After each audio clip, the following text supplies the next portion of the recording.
হৈছিল আৰু সেই আঁচনিখনে বিভিন্ন ধৰণে বিকশিত ৰূপ পায় আজি আমি এনেকুৱা এটা প্ৰান্তত উপনীত হৈছোঁ য'ত 1000 কোটি টকাৰো অধিক ব্যয় সাপেক্ষে 10 লাখ ছাত্ৰীৰ জীৱনলৈ পৰিৱৰ্তন অনা তেওঁলোক উচ্চ শিক্ষাত আগুৱাই নিয়াৰ নিযুত মইনা আঁচনি এখন আৰম্ভ হৈছে এতিয়া মই আজিৰ এই সংবাদমেলৰ জৰিয়তে অসম চৰকাৰৰ এই অভিলাষী আঁচনি মুখ্যমন্ত্ৰীৰ নিযুত মইনা মুকলি কৰিবৰ কাৰণে মই মাননীয় মুখ্যমন্ত্ৰীক অনুৰোধ জনাইছোঁ সাংবাদিক বন্ধু বান্ধৱীসকল আজি সমগ্ৰ অসমৰে মহাবিদ্যালয় আৰু উচ্চতৰ মাধ্যমিক বিদ্যালয়সমূহত আজিৰ এই সাংবাদিক মেল প্ৰত্যক্ষভাৱে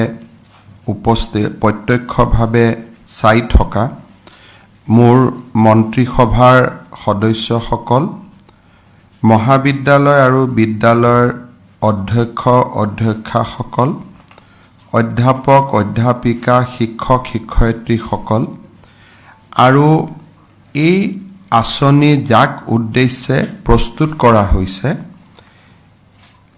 মোৰ অতিকে মৰমৰ ছাত্ৰীসকল 2017-18 চনত যেতিয়া মই অসমৰ বিত্তমন্ত্ৰী হৈ আছিলোঁ তেতিয়াৰ পৰা আমাৰ চৰকাৰৰ বাজেটত আমি চেষ্টা কৰিছিলোঁ যে 18টা বিশেষ আঁচনি যিকোনো মুহূৰ্ততে যাতে ৰাজ্যত ৰূপায়ণ হৈ থাকে আৰু তাক আমি অষ্টাদশ মুকুতাৰ উন্নয়নী মালা বুলি অভিহিত কৰিছিলোঁ এই আঁচনিৰ ধাৰণাটো হ'ল যে কোনোবা এখন আঁচনি শেষ হৈ যায় বা চৰকাৰে বিভিন্ন কাৰণত তাক পৰিৱৰ্তন কৰে আৰু নতুন আঁচনি 18খন বা পুৰণা নতুন মিলি 18খন আঁচনি যিকোনো সময়তে আমাৰ অসমত যাতে ৰূপায়িত হৈ থাকে এইবাৰো বিত্তমন্ত্ৰী অজন্তা নেওগ ডাঙৰীয়াই যি বাজেট প্ৰস্তুত কৰিছিলে তাত এই অষ্টাদশ মুকুতাৰ উন্নয়নী মালাৰ ধাৰণাটো ব্যক্ত কৰিছিলে আৰু এখন নতুন আঁচনি তাত লৈ অহা হৈছিলে নিযুত মইনা আঁচনি নিযুত মানে আমি কি বুজি পাওঁ 10 লাখ আৰু মইনা মানেও আমি বুজি পাওঁ যে আমাৰ কণ শিশুসকল অৰ্থাৎ 10 লাখ মইনা সামৰি এই আঁচনিখন আমি ৰূপায়ণ কৰিম আৰু যেতিয়া 10 লাখ হিতাধিকাৰী হৈ যাব তাৰ পিছত এই আঁচনিখনে কিমান প্ৰাসংগিক হ'ল ই কেনেকুৱা ফল দেখুৱাব পাৰিলে তাৰ ওপৰত ভিত্তি কৰি সেই সময়ত চৰকাৰে সিদ্ধান্ত ল'ব পাৰিব যে আঁচনিখন পৰৱৰ্তী দিনলৈ চলাই ৰাখিব লাগে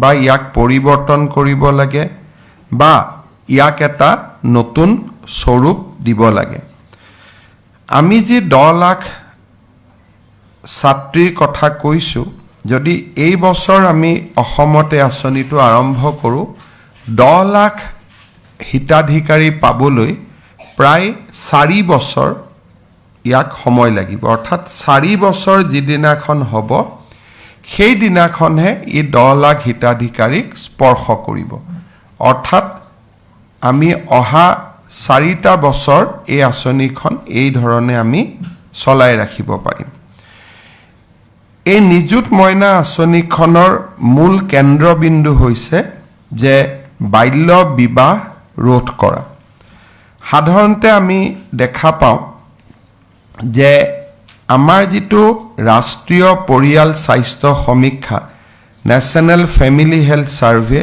2019-21 ইয়াত এটা কথা কোৱা হৈছে যে 20ৰ পৰা 24 বছৰ বয়সৰ ভিতৰত অসমৰ 31.8% ছোৱালীয়ে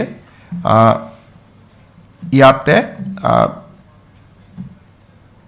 সন্তানৰ মাতৃ হৈছে যদি 20ৰ পৰা 24 বছৰ বয়সৰ 31% ছোৱালী সন্তানৰ মাতৃ হৈছে স্বাভাৱিকতে তেওঁলোকৰ বিবাহ 18 বছৰৰ আগতে হ'ব লাগিব আৰু বেসিক্যালি 18ৰ পৰা 20-21 বছৰৰ ভিতৰতে অসমৰ 30% ছোৱালী 31.8% ছোৱালী বিবাহপাশত আবদ্ধ হয়।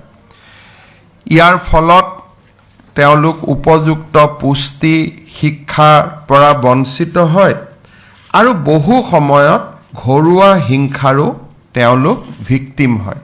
অৰ্থাৎ যেতিয়া ছোৱালী সোনকালে বিয়া হয় এটা সংসাৰ চলাবৰ কাৰণে যিটো মেচিউৰিটি লাগে সেই মেচিউৰিটিটো নথকা বাবে স্বাভাৱিকতে পৰিয়ালত গৈ এটা প্ৰত্যাহ্বানমূলক পৰিৱেশৰ সন্মুখীন হয়। পৰিয়ালৰ যিটো বোৱাৰীৰ প্ৰতি পৰিয়ালৰ যিটো আকাংক্ষা তাক পূৰণ কৰিব নোৱাৰাৰ ফলত বহু সময়ত ঘৰুৱা হিংসাৰ শিকাৰ হয়। আৰু আমি ইয়াকো দেখা পাওঁ যে বাল্য বিবাহ আমাৰ অসমৰ মধ্য আৰু নামনি অসমত আটাইতকৈ বেছি।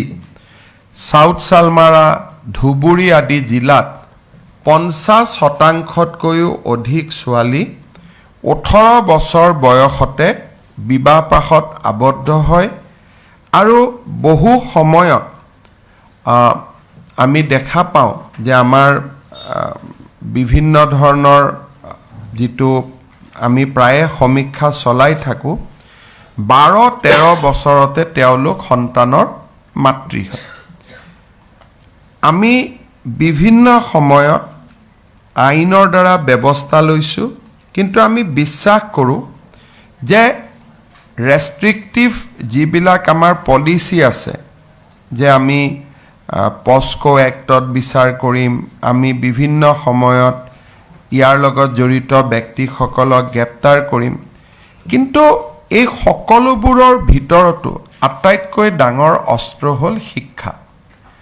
যদি এগৰাকী ছোৱালী শিক্ষাৰ যিটো স্পেচ তাক যদি আমি 1 বছৰো বঢ়াব পাৰোঁ, 2 বছৰো বঢ়াব পাৰোঁ, 3 বছৰো বঢ়াব পাৰোঁ, তেতিয়াহ'লে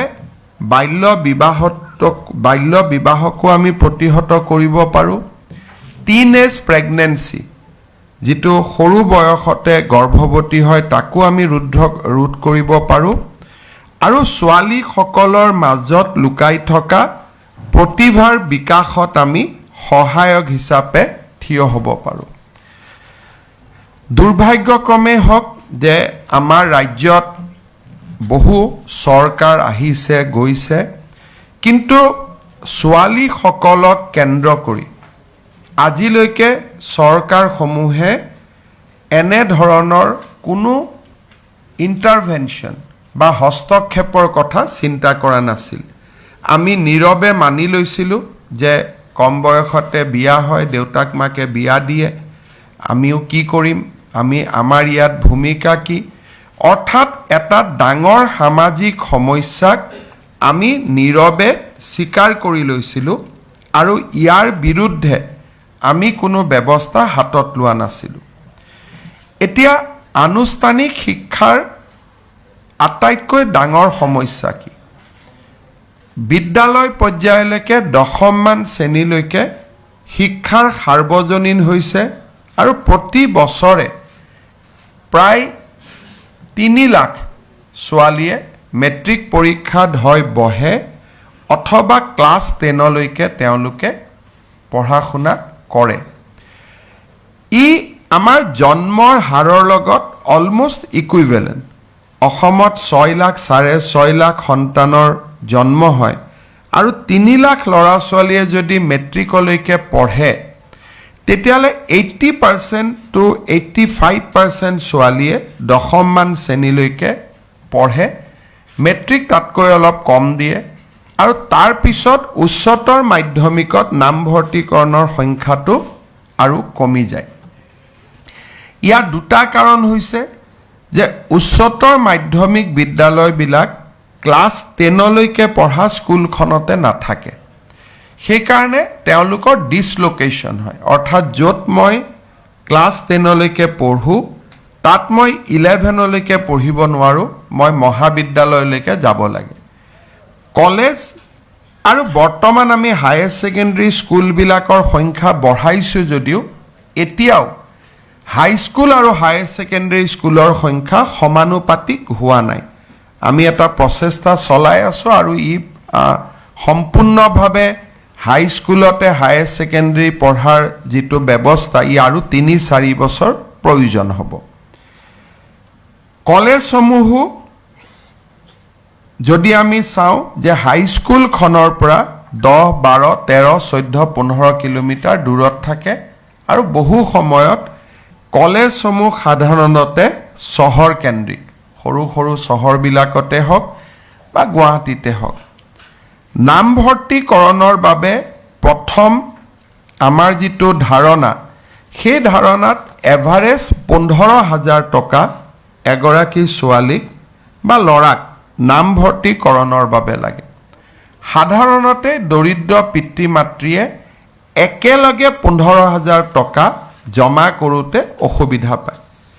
প্ৰথম প্ৰতিবন্ধকতাটো আহে যে নামভৰ্তিৰ কাৰণে আমি প্ৰয়োজনীয় পুঁজি ক'ত পাম।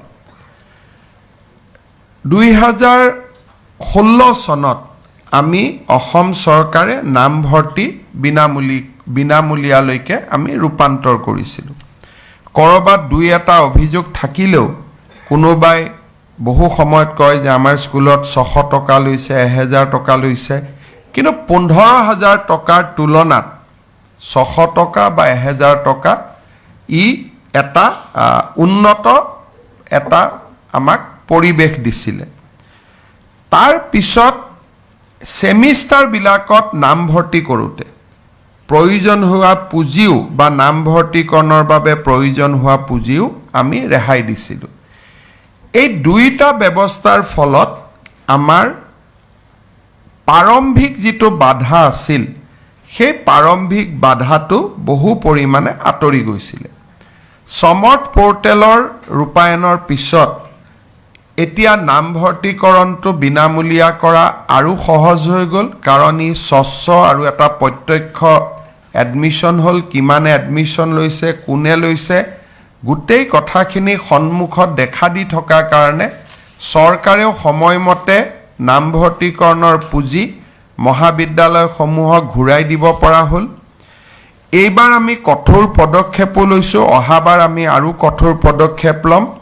আমি বিশ্বাস কৰোঁ যে নামভৰ্তিকৰণটো আমি 100% আমি বিনামূলীয়া কৰিবলৈ সক্ষম হ'ম। ইয়াৰ পিছত ছোৱালীজনীৰ বাবে দ্বিতীয় প্ৰতিবন্ধকতা হ'ল যে ওচৰৰ চহৰখনত কলেজখন আছে, প্ৰতিটো দিনেই চাইকেল এখন লৈ বা টমটম, অটো ইয়াৰ জৰিয়তে, ৰিক্সা ইয়াৰ জৰিয়তে স্কুললৈ, কলেজলৈ আহিব লাগে। যাতায়াতৰ খৰচ আৰু কলেজত অহাৰ পিছত দিনটো খোৱা বোৱা, দেউতাক মাকে 50 টকাৰ পৰা 100 টকা এভাৰেজ ছোৱালীজনীক দিব লাগে, আৰু যিটো বহু সময়ত দেউতাক মাকে দিব নোৱাৰে। আৰু এই দুইটা হিচাপ কৰাৰ পিছত যে নামভৰ্তিকৰণৰ বাবে একেলগে ক'ত টকা দিম আৰু খোৱা বোৱা বা অহা যোৱাৰ ট্ৰেন্সপৰ্টেশ্যন কষ্ট আমি কেনেকৈ দিম, এই দুইটা কথা যেতিয়া বিবেচনা কৰে আৰু প্ৰথম 3-4 মাহ কলেজত নামভৰ্তিকৰণৰ পিছতো ড্ৰপ আউট আৰম্ভ হয় আৰু লাহে লাহে আমি পুনৰ নেক্সট অপশ্যনটোলৈকে গুচি যাওঁ যে ছোৱালীজনী ঘৰত বহাই থকাতকৈ বিয়া দিয়াটোৱে উচিত নেকি। অৰ্থাৎ সকলো পিতৃ মাতৃয়ে যিটো তেওঁলোকৰ ইজি অপশ্যনটোলৈকে গুচি যায়। ইয়াৰ বিৰুদ্ধে যুঁজ দিয়াৰ আন এটা অস্ত্ৰ হ'ল স্কিল এডুকেশ্যন। ছোৱালীসকলে প্ৰত্যেকৰ ঘৰত আৰ্থিক প্ৰতিবন্ধকতা থাকে, কিন্তু ক্লাছ 11ৰ পৰাই আমি যদি স্কিল এডুকেশ্যন আৰম্ভ কৰিব পাৰোঁ, তেতিয়া দেউতাক মাকে গম পাব যে এই বৃত্তিগত শিক্ষাই ছোৱালীজনীক এটা নিশ্চিত কৰ্মসংস্থাপন দিব। গতিকে এচাম ছোৱালীয়ে দেউতাক মাকেও প্ৰেৰণা দিব যে তুমি এইখিনি শিকি লোৱা, তেতিয়াও যেতিয়া স্কিলত সোমাই যায় তেতিয়াও বিয়া বাৰু অলপ দেৰিলৈকে বা ডেফাৰ হৈ যায় আনটো হ'ল যে কলেজত পঢ়া ছোৱালীবিলাকৰ কাৰণে আমি যদি চৰকাৰে এটা নিৰন্তৰ আৰ্থিক সাহায্য দিব পাৰোঁ দেউতাক মাকৰ বোজ যদি কমাব পৰা যায় তেতিয়াহ'লেও আমি ভাবোঁ যে ড্ৰপ আউট আৰু এডমিশ্যনত আমি প্ৰেৰণা যোগাব পাৰোঁ এই উদ্দেশ্য আগত ৰাখি ৰাজ্য চৰকাৰৰ এইবাৰৰ বাজেটত আমি সিদ্ধান্ত লৈছিলোঁ যে উচ্চতৰ মাধ্যমিক প্ৰথম বৰ্ষ স্নাতক প্ৰথম বৰ্ষ আৰু স্নাতকোত্তৰ প্ৰথম বৰ্ষ আৰু BEd প্ৰথম বৰ্ষ এই ছোৱালীসকলক আমি এখন নতুন আঁচনি দিম যি দেউতাক মাকৰ আৰ্থিক বোজা হ্ৰাস কৰিব আৰু ছোৱালীজনীও পঢ়াৰ কাৰণে প্ৰেৰণা পাব এই আঁচনিখন আমি অহা 10 অক্টোবৰৰ পৰা ৰূপায়ণ কৰিব বিচাৰিছোঁ যদিহে আমি মহাবিদ্যালয় আৰু ছাত্ৰীসকলৰ পৰা সহযোগিতা পাওঁ সহযোগিতা মানে এনেকুৱা যে এই 3খন ফৰ্ম হায়াৰ ছেকেণ্ডাৰী এটা বিশেষ আমি আজিয়ে স্কুল কলেজত বিতৰণ কৰি আছোঁ যে বিভিন্ন গ্ৰেজুৱেটৰ কাৰণে এটা পাৰ্টিকুলাৰ কালাৰৰ ফৰ্ম এখন MA MSCৰ কাৰণে এটা পাৰ্টিকুলাৰ কালাৰ আৰু আমাৰ BEd হায়াৰ ছেকেণ্ডাৰীৰ কাৰণে এই ধৰণে আমি 4টা কালাৰৰ 4খন ফৰ্ম কৰিছোঁ ফৰ্মত একোৱে নাই কোন চনত পাছ কৰিলোঁ ক'ত এডমিশ্যন ল'লোঁ কোনো ডকুমেণ্ট দিব নালাগে কোনো কাগজ দিব নালাগে কাৰণ ইতিমধ্যে সমৰ্থ পৰ্টেলত আৰু আমাৰ হায়াৰ ছেকেণ্ডাৰীৰ বাবে দৰ্পণ পৰ্টেলত তেওঁলোকে গোটেই ডেটা দিয়ে থৈ দিছে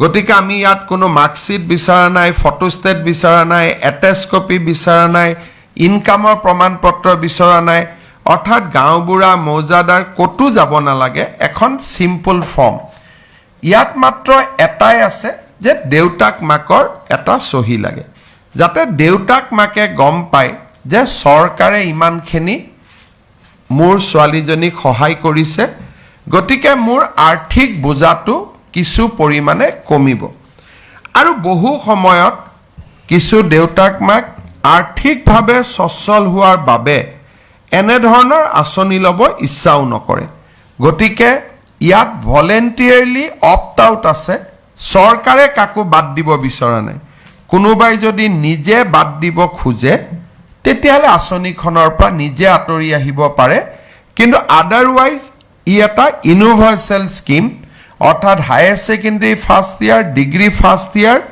আৰু পোষ্ট গ্ৰেজুৱেট ফাৰ্ষ্ট ইয়াৰৰ আমি সকলোকে ইয়াত সামৰি ল'ব খুজিছোঁ এতিয়া প্ৰশ্ন আহিব যে ছেকেণ্ড ইয়াৰত আমি পাম নে নাই ছেকেণ্ড ইয়াৰত আমি পাম তাত খালি সৰু দুটা আমি কণ্ডিশ্যন আছে যে ছোৱালীজনীয়ে এটা পাৰ্চেণ্টেজ এটেণ্ডেঞ্চ সদায় লাগিব আমি তাক ধৰি দিম যিটো কলেজত সাধাৰণতে এইটো এটেণ্ডেঞ্চ লাগে পৰীক্ষা দিবৰ কাৰণেও আৰু ছোৱালীজনীৰ কোনো ধৰণৰ কেৰেক্টাৰ অৰ ক্ৰিমিনেল এক্টিভিটিজত ইনভলভ হ'ব নালাগিব এই দুটাই সৰু এটা কথা যে তাত এটা কেৰেক্টাৰ চাৰ্টিফিকেট যে ছোৱালীজনী কোনো ধৰণৰ অবিদ্যায়তনিক কামত যিটো আমাৰ সাধাৰণতে প্ৰিন্সিপালজনে দিয়ে কেৰেক্টাৰ মানে সেই কেৰেক্টাৰটোত আমি যাব খোজা নাই কেৰেক্টাৰ মানে অবিদ্যায়তনিক কিবা কাম কাজত আছে নেকি যে স্কুলত ৰেগুলাৰ নহয় কাৰোবাৰ লগত কাজিয়া পেচাল লাগিছে যিটো আমি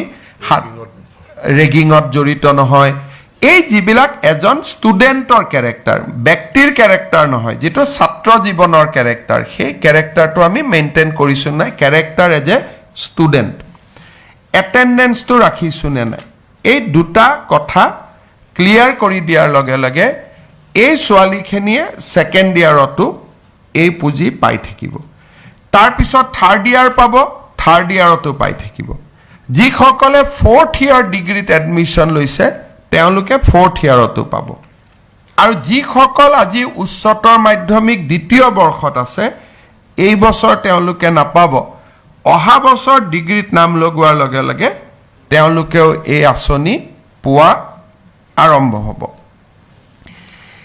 এই আঁচনিত মই আগতে কৈছোঁ আমি কাকো বাদ নিদিওঁ, খালি 2-3টা ধৰণৰ ছোৱালীয়ে এই আঁচনিৰ সুবিধা নাপাব।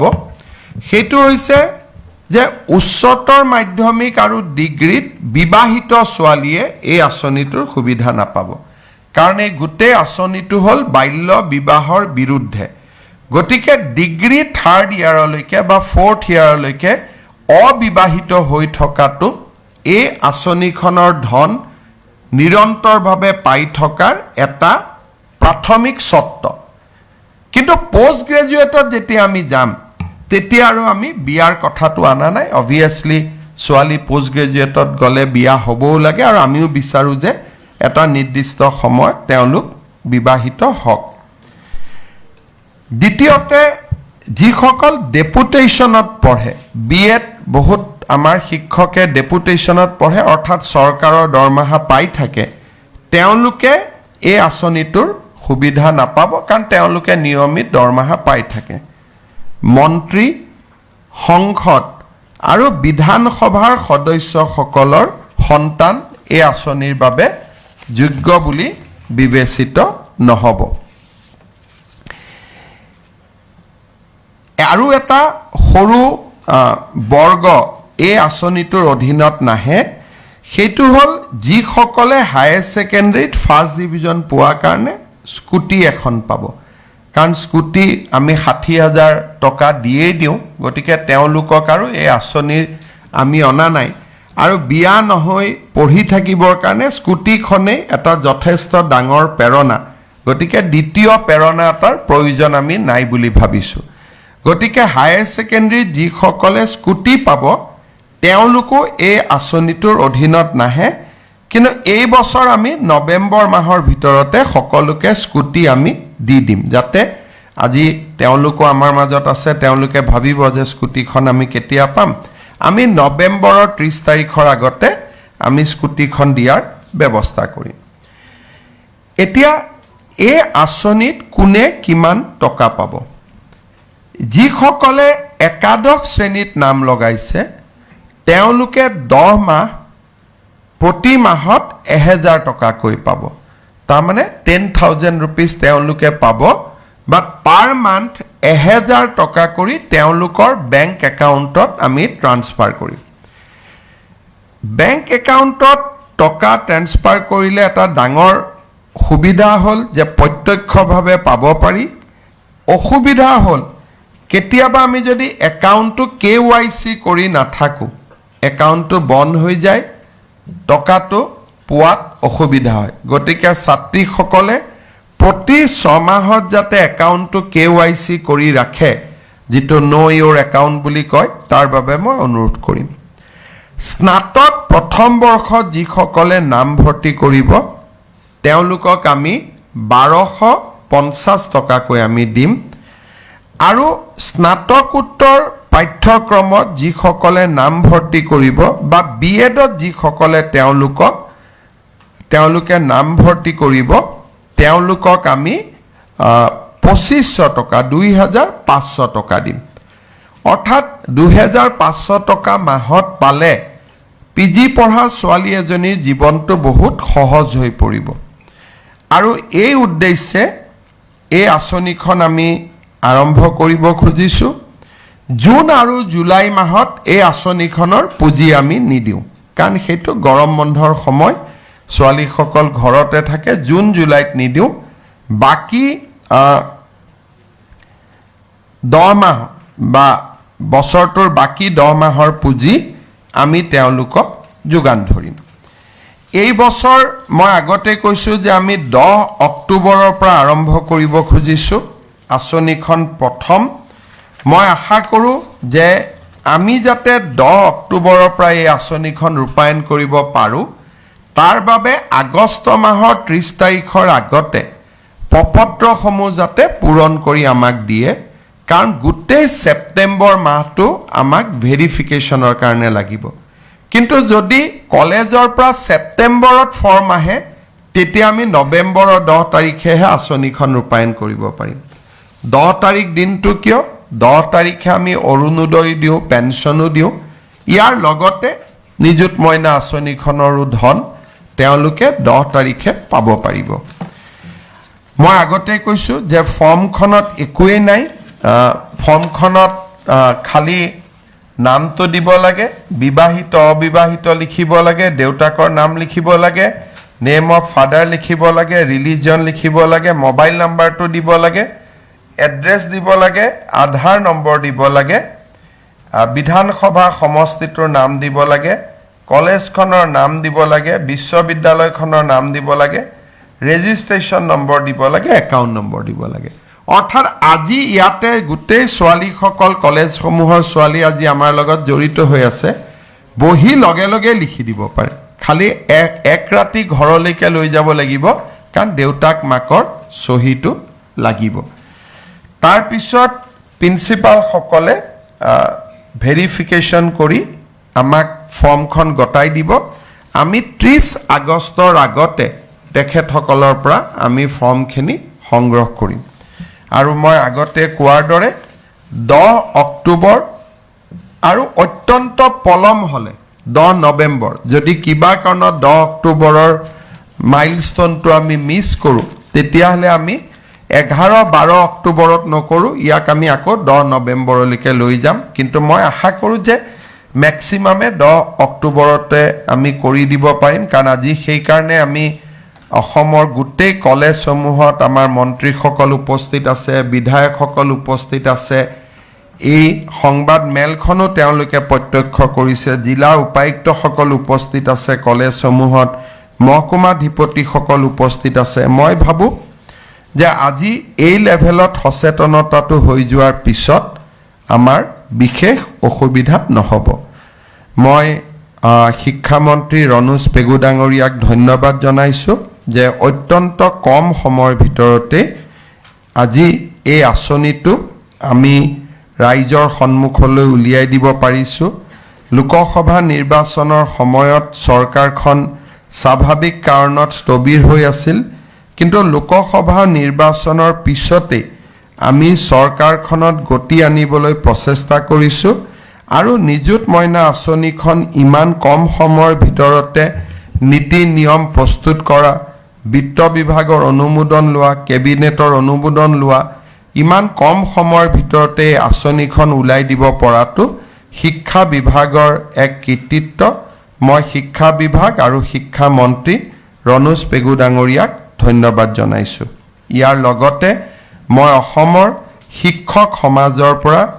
এই আঁচনিখনৰ সফলতাৰ বাবে সহযোগিতা বিচাৰিছোঁ আৰু সাংবাদিক বন্ধু বান্ধৱীসকল ৰাইজৰ প্ৰতিনিধি আৰু এই আঁচনিখনৰ মূল কেন্দ্ৰবিন্দু ছাত্ৰীসকলৰ পৰাও মই সহায় সহযোগিতা বিচাৰিছোঁ আমাৰ সাংবাদিকসকলৰ যদি কিবা বিশেষ প্ৰশ্ন আছে আপোনালোকে নিশ্চয় মোক সুধিব পাৰে মুখ্যমন্ত্ৰী ডাঙৰ যিটো আধাৰৰ প্ৰসংগটো আহিলে কিছু শিক্ষাৰ্থী আধাৰ নাথাকিও তেতিয়া কি বস্তুটো কি আধাৰ নাথাকিলেও আমি শিক্ষাৰ্থীসকলক আমি দি দিম ইফ এভেইলেবল আমি সেইকাৰণে সময়টো লিখিছোঁ আধাৰ ইফ এভেইলেবল গতিকে আধাৰটো প্ৰতিবন্ধকতা নহয়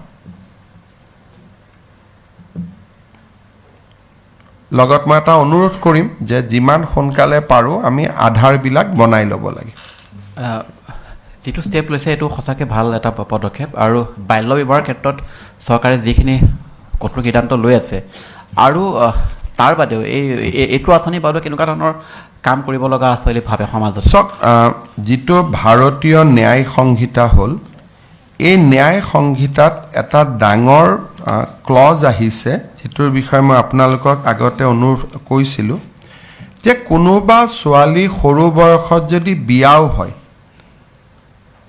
স্বামীয়ে যদি সেই বিবাহিত মহিলাগৰাকীৰ লগতো ছেক্সুৱেল ৰিলেশ্যন কৰে তাক ধৰ্ষণ বুলিয়ে ধৰি লোৱা হ'ব এইটো বৰ্তমান ভাৰতীয় ন্যায় সংহিতাত কোৱা হৈছে গতিকে যদি সন্তান জন্ম হয় তেতিয়াহ'লেতো ই প্ৰমাণিত হৈ যাব যে নিৰ্দিষ্ট সময়ৰ আগতে বিবাহ কৰিলে নাম্বাৰ 1 বিবাহৰ পিছত যৌন সম্পৰ্ক স্থাপন কৰিলে তাৰমানে দুটা ক্ৰাইম তেওঁলোকৰ ওপৰত পৰিব অহা নৱেম্বৰ ডিচেম্বৰ মাহত বাল্য বিবাহৰ বিৰুদ্ধে অসম আৰক্ষীয়ে আৰু এটা অভিযান চলাব।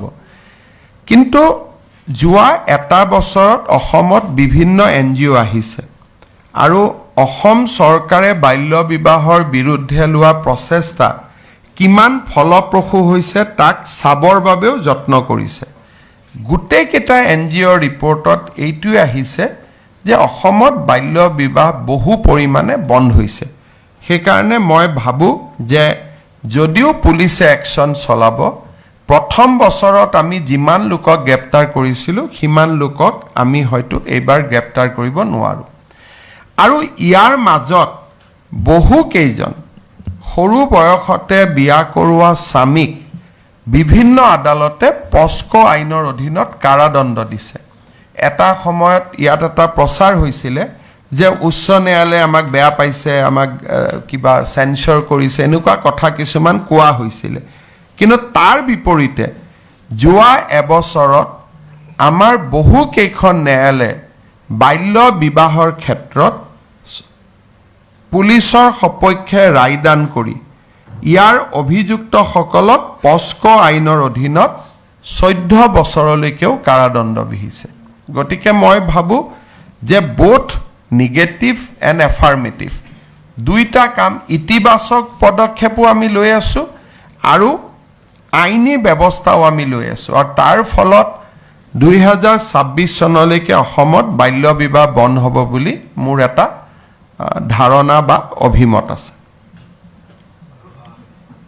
মই যেতিয়া বাল্য বিবাহৰ অভিযোগত স্বামীসকলক গ্ৰেপ্তাৰ কৰা হৈছিল, সেইখিনি সময়ত যিসকল ছোৱালী পুনৰ ঘূৰি আহিছিল তেওঁলোকৰ কাৰণেও বিশেষ কিবা আঁচনি এটাৰ কথা আপুনি উল্লেখ কৰিছিল। তেওঁলোকৰ কাৰণে যিসকল ছোৱালীক দেউতাক মাকে দায়িত্ব ল'ব নোৱাৰিছিল তেওঁলোকৰ বাবে আমি ৰিহেবিলিটেশ্যনৰ বাবে জিলা উপায়ুক্তসকলক ব্যৱস্থা কৰিব দিছিলোঁ, যে ৰেচন কাৰ্ড দিব, PMY ঘৰ দিব। ধুবুৰী মানকাছাৰ জিলাত দুই এটা সহায় কৰা হৈছে, কিন্তু মূলতঃ দেউতাক মাকসকলে ছোৱালীসকলক ঘূৰাই লৈছে আৰু বহুত ক্ষেত্ৰত স্বামীৰ ঘৰেও ছাপৰ্ট দিছে যে এতিয়া ছোৱালীজনীক আমি নানো, 18 বছৰ হ'বৰ কাৰণে 4 মাহ আছে, দেউতাকৰ ঘৰত থাকক, 4 মাহ পিছত আমি লৈ আহিম। সেই ধৰণেও বহুত সমস্যা স্থানীয়ভাৱেও সমাধান হৈছে। মুখ্যমন্ত্ৰী মহোদয়, আপুনি চাইল্ড মেৰেজৰ অপাৰেশ্যনটো আৰম্ভ কৰাৰ পিছতে আমি এটা ছাৰ্ভে কৰিছিলোঁ, য'ত আমি পাইছিলোঁ যে চাইল্ড মেৰেজৰ লগতে চাইল্ড ট্ৰেফিকিং বা উইমেন ট্ৰেফিকিঙৰ ঘটনাটো সোমাই পৰে আৰু তাৰ এটা মূল কাৰণ বুলি দেখুওৱা হয় দৰিদ্ৰতাক, য'ত ছোৱালীগৰাকীক পঢ়াব নোৱাৰাৰ বাবে কাৰোবাৰ হাতত বিক্ৰী কৰি দিয়া পৰ্যন্ত উদাহৰণ আছে। গতিকে তেনে ক্ষেত্ৰত নিযুত মইনাই কেনেধৰণে সহায় কৰিব বুলি আপুনি ভাবে?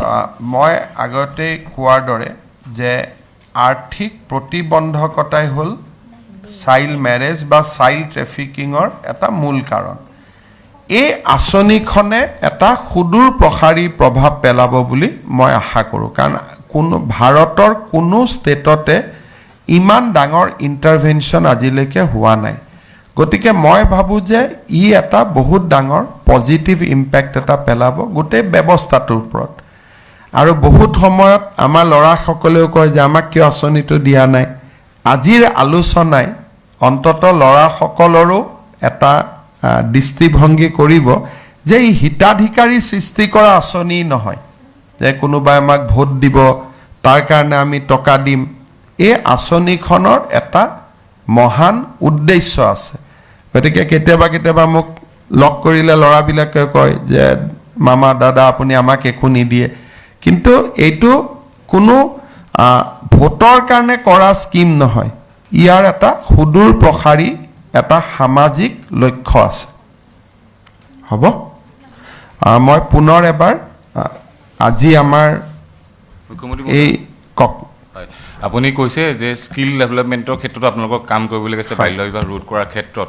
এই ক্ষেত্ৰত চৰকাৰে কিবা পৰৱৰ্তী সময়ত পৰিকল্পনা কৰি আমি স্কিলৰ কাৰণে অসমত বহুত ডাঙৰ পৰিকল্পনা হাতত লৈছোঁ। আজিও মোৰ মিটিং আছে। যেনে এই বছৰে মই এটা সৰু উদাহৰণ দিছোঁ, 11 লাখ ল'ৰা ছোৱালীয়ে তৃতীয় আৰু চতুৰ্থ বৰ্গৰ পৰীক্ষাত অৱতীৰ্ণ হৈছে, চাকৰি পাব 7,000। বাকী ল'ৰা ছোৱালীখিনিক আমি কি কৰিম? স্কিল এডুকেশ্যন, স্কিল ট্ৰেইনিং আৰু বিভিন্ন জাগাত বিভিন্ন ভাৰতবৰ্ষৰ কোম্পানী আদিত আমি তেওঁলোকক কেনেকৈ নিয়োগ কৰিব পাৰোঁ।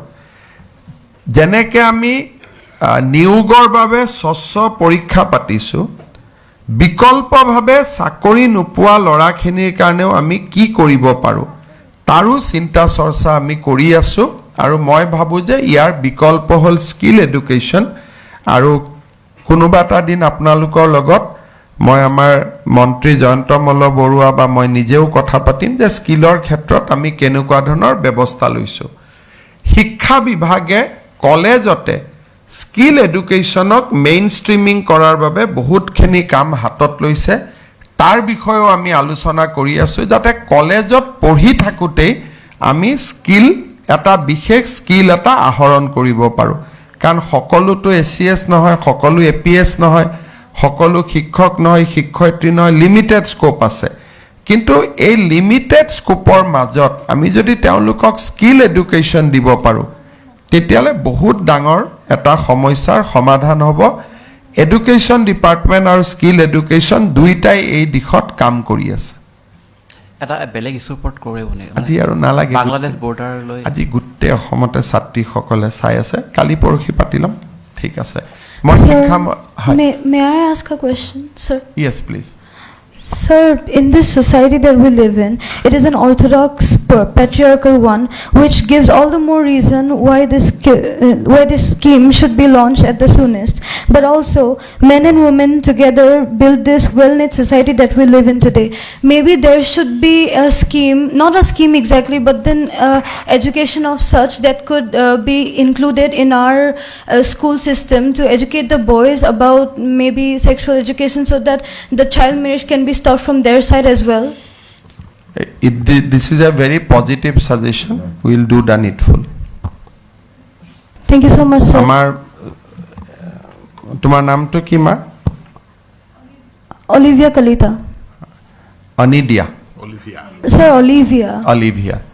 অলিভিয়া এইটো কথা কৈছে, ইট ইজ ভেৰি ইম্পৰ্টেণ্ট, যে চাইল্ড মেৰেজত ছোৱালীজনীৰ যিমান ভূমিকা থাকে তাতকৈ ল'ৰাৰো সিমানেই ভূমিকা থাকে। গতিকে আমি ছোৱালীসকলক সচেতন কৰাৰ লগে লগে ল'ৰাজনকো শিক্ষাৰ ব্যৱস্থাৰ দ্বাৰা সচেতন কৰিব লাগে, যাতে ল'ৰাজনেও কম বয়সৰ ছোৱালীক বিয়া নকৰায়। He also become a catalyst in preventing child marriage. খুব পজিটিভ কথা, ডেফিনেটলি আমি সেই দিশতো আমি কাম কৰিম।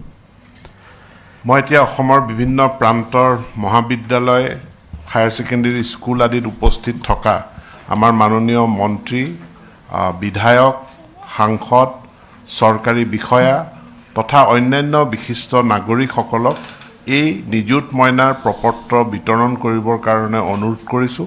আজিৰ পৰা প্ৰপত্ৰসমূহ বিতৰণ হ'ব। অহা 13 তাৰিখলৈকে এনেধৰণে বিতৰণ কৰি সমাপ্ত কৰিব।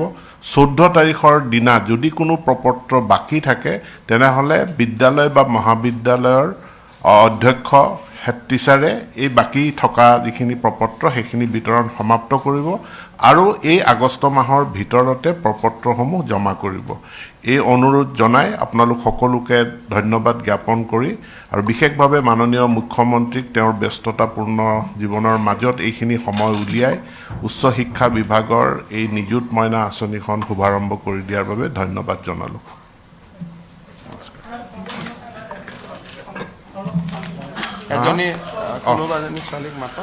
অলিভিয়া,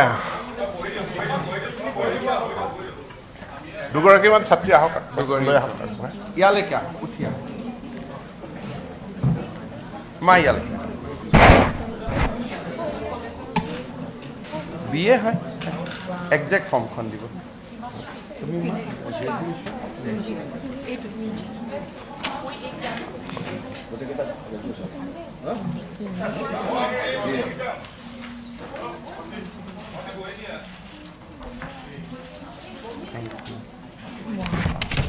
ৰমেশ দা, তুমি ইফালে আহিলা,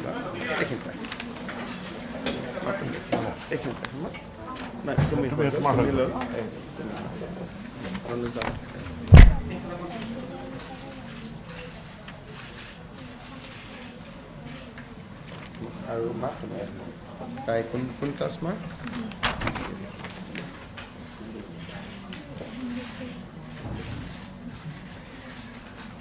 থেংক ইউ ইহঁতক চাহ তাহ খুৱাই লৈ